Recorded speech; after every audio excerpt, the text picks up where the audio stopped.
morning we're standing at an outcrop of the Jurassic Age Sundance Formation.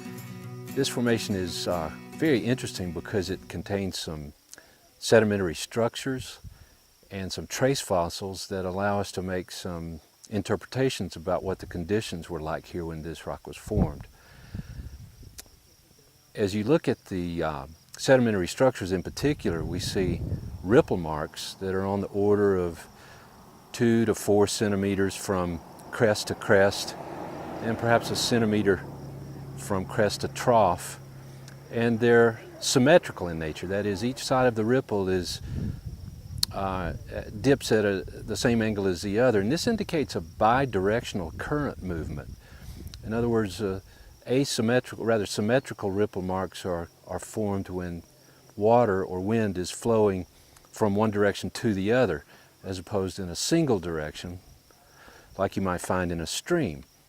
So we can rule out a stream environment for these ripple marks because they are symmetrical, and that would leave us with a couple of options. And the one for this one, of course, is a wave zone or an intertidal flow where the tide comes in, tide goes out, or waves wash in and waves wash out. The other interesting trace fossil here are pterodactyl footprints. These very small divots, little impressions, dimples in this sandstone indicate that the pterodactyls were walking along the beachfront, and they were scavenging just like shorebirds do today.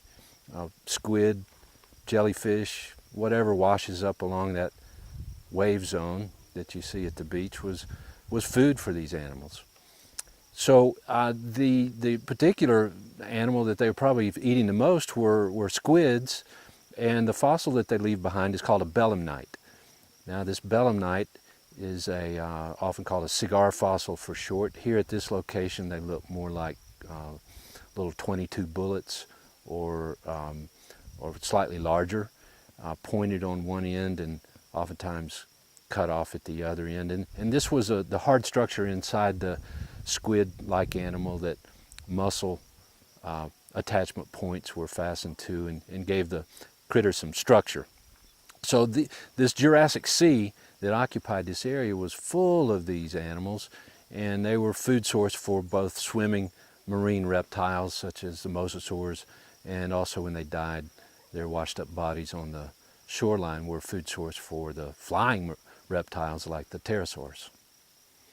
So, Jurassic Age sediments documenting the advance and retreat of the Sundance Sea over this area in central Wyoming.